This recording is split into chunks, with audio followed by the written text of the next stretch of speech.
Alright guys, hey, hello.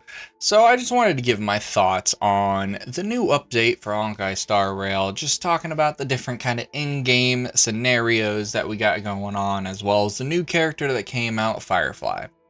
So I have obviously obtained Firefly.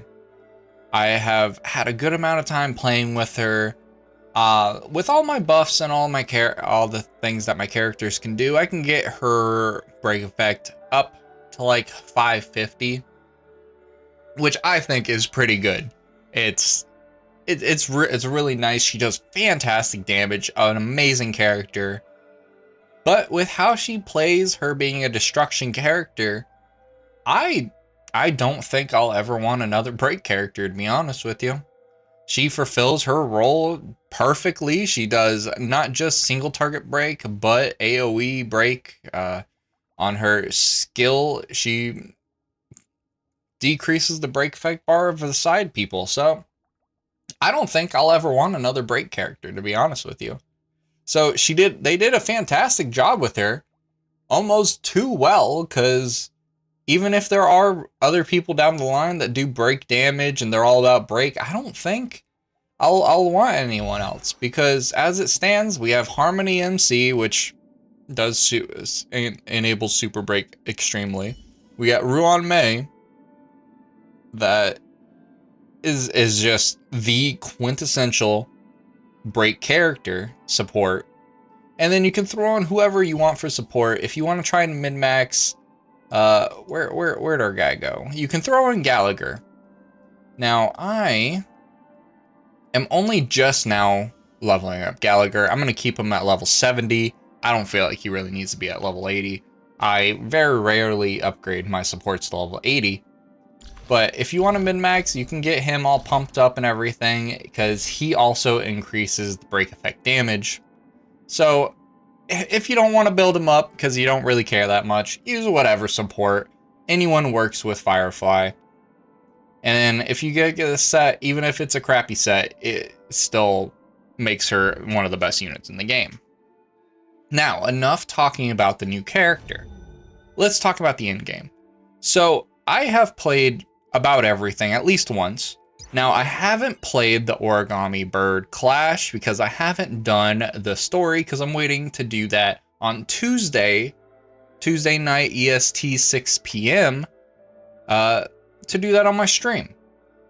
So if you want to see me do that, come see me live. I'll be happy to talk to y'all, happy to hang out with anyone.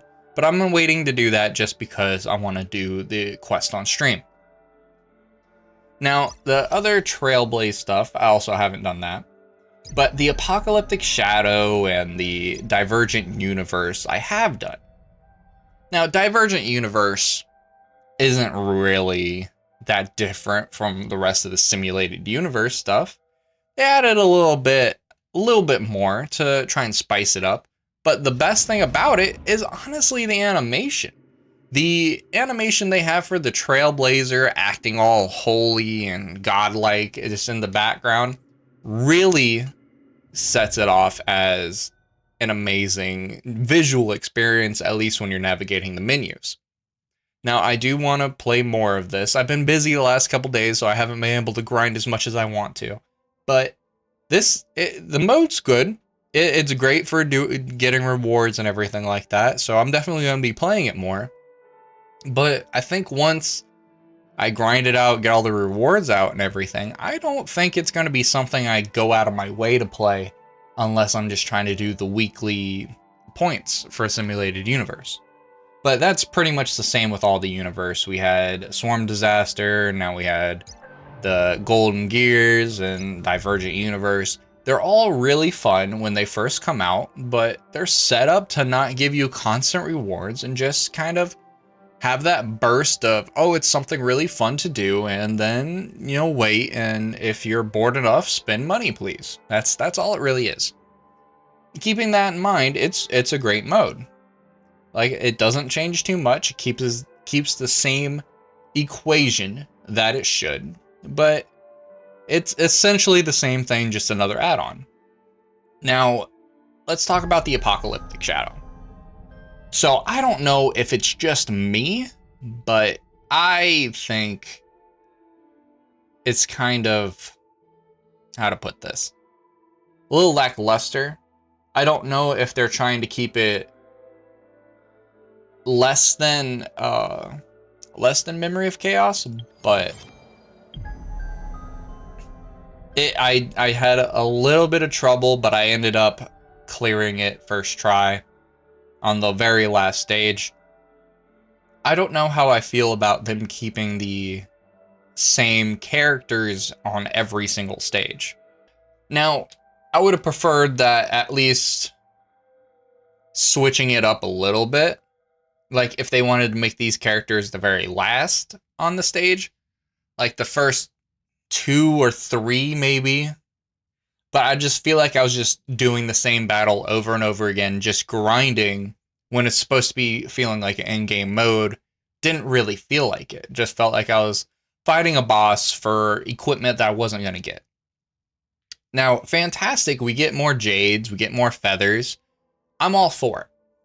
I just feel like they need to switch up the mode a little bit so we're not just fighting the same characters. I understand they get new effects for each individual stage. But if they're going to do it so that the first couple stages are just a wash, I hope they implement the same thing they have with Memory Chaos and Pure Fiction, where you can skip the first half. Because fighting the first 2 on this, I autoed and didn't even think about it. Granted, it is just 4 stages, but it's still a waste of time when you've come... I've personally been playing since the first day, and I have a pretty decent account, I would like to say. I have a pretty decent amount of 4 stars, 5 stars. Most of my, if not all of my 4 stars are perfect Eidolon, and a lot of the 5 stars I try to use as much as possible, except for Gepard. I don't like Gepard. I had him at the very beginning, got him to 75. I don't like Gepard. But everyone else I try and use as much as possible. And this mode really was, okay, we got a single target damage. Try and make sure that you defeat these 2 bosses. But the 2 bosses they use for something that was supposed to be single target specific, I don't know if they ever said that, but that's what everybody was saying this mode was about, because we have the general defeat everyone mode. We have the AoE mode. It would only make sense that the new mode that they came out for the rest of the end game would be a single target mode. But the 2 enemies that they have us fight are 2 big AoE fights. She summons 4 pillars, and he summons a crap ton of his little shield and sword guys. It doesn't seem very single target friendly. It's still just more AoE grind. Now, it's not as AoE as Pure Fiction, because it's still, you still eventually have to single target down the enemy. But they really centered this one around Firefly, obviously to throw more copies out, because both of them you can use her on just for the fact that she can throw weakness on whoever she wants all the time. Which, okay, cool, I understand they want to sell more copies of her, but it really felt like it wasn't supposed to be that way. Now, we'll see how it goes on the next rotation of Apocalyptic Shadow and we get everything reset, because maybe it's just a fluke and they really wanted to show off Firefly. Which, okay, cool, I'll give them that. We'll see what goes on after that. But so far, it just doesn't feel that impactful for it being a new in-game mode. I felt like I just kind of went through it and didn't even think about it. MOC, I thought about it. Pure Fiction, I actually had to build new characters for because I couldn't beat it fully. They made me go out of my way to build new characters, to do better, and to think about different ways to fight, which was, I was all for it. It was very exciting. It was very new gameplay. It was a very new mechanic. This one, I don't know if it's just my account is too built up now to even care, but it just felt like any old fight.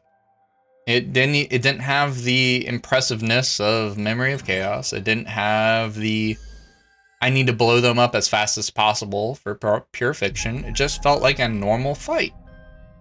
Granted, they changed it up a little bit, but that little bit wasn't really enough to say that this was an amazing mode. It was all right. And I feel like they got a little lazy on this one because they've been hitting a banger after banger after banger for this game. They've been doing the most that they possibly can. They've been throwing out a good story, throwing out good characters. I just felt like they slacked a little bit on this one. And that's really essentially what I wanted to talk about, is just Divergent Universe, pretty much the same thing, a little bit of a twist with a crap ton of rewards, which I'm all for. Can't really expect them to change the entire mode for a new cutoff of it, essentially.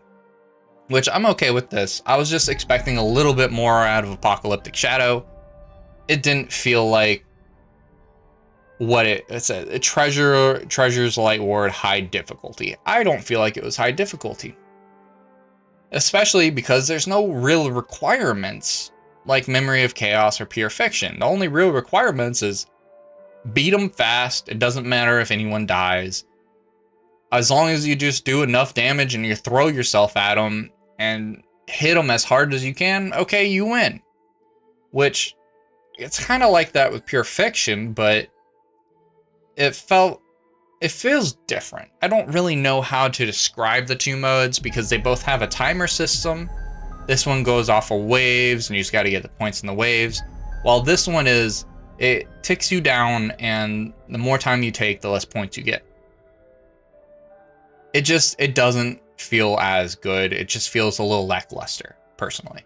But enough of me rambling. Thank you all for watching. Like, comment, subscribe. Thank you all, and have a good night. Peace.